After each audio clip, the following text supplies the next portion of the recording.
Dear viewers, Eid মোবারক সবাইকে। তো BD job solution 85 এর পক্ষ থেকে আন্তরিক অভিনন্দন এবং শুভেচ্ছা। তো শুরু করছি আমি। দেখেন, প্রশ্নটি হচ্ছে নিচের কোনটি মৌলিক রাশি নয়? নিচের কোনটি মৌলিক রাশি নয়? এইটা অপশনে থাকবে। কমেন্ট বক্সে আপনারা ইনশাআল্লাহ কমেন্ট করে জানাবেন।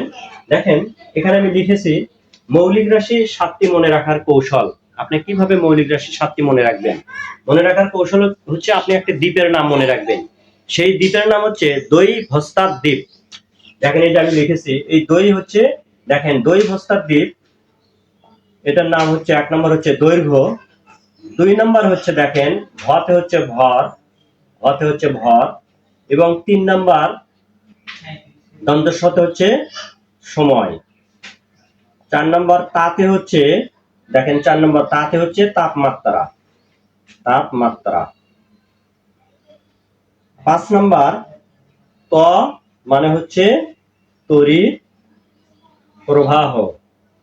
এবার আসেন নম্বর 6। 6 নম্বর হচ্ছে দিতে হচ্ছে দীপন তীব্রতা। এখানে মনে রাখবেন, অনেক স্টুডেন্ট আমরা ভুল করি, অনেকেই দীপন ক্ষমতা দেই। মনে রাখা লাগবে, যেহেতু এখানে ত আছে, এখানে ত আছে মানে কি তাপমাত্রা আছে, তড়িৎ প্রবাহ আছে, ত আছে, ত আছে, আমরা সেই হিসেবে ক্ষমতা না বলে আমরা বলবো ত দিয়েই বলবো হচ্ছে দীপন তীব্রতা। এবং 7 নাম্বার হচ্ছে পদার্থের পরিমাণ। 7 নাম্বার পদার্থের পরিমাণ। এই হচ্ছে 7টি মৌলিক রাশি। এখন এই প্রশ্নটা নিচের কোনটি মৌলিক রাশি নয়, এইটা আপনাদের জন্য কমেন্ট বক্সে আমি উত্তর চাচ্ছি। আশা করছি আপনারা সবাই উত্তর দিবেন। তো আশা করছি আপনারা মৌলিক রাশি বুঝতে পেরেছেন। তো এই দ্বীপটার নাম মনে রাখলেই হয়ে যাবে। আমি রিপিট, দই-ভস্তার দ্বীপ। দই-ভস্তার দ্বীপ, দৈর্ঘ্য, ভর, সময়, তাতে তাপমাত্রা, ততে তড়িৎ প্রবাহ, দয় দীর্ঘ, এই দিতে হচ্ছে দীপন তীব্রতা, পথে হচ্ছে পদার্থের পরিমাণ। ধন্যবাদ সবাইকে। আসসালামু আলাইকুম।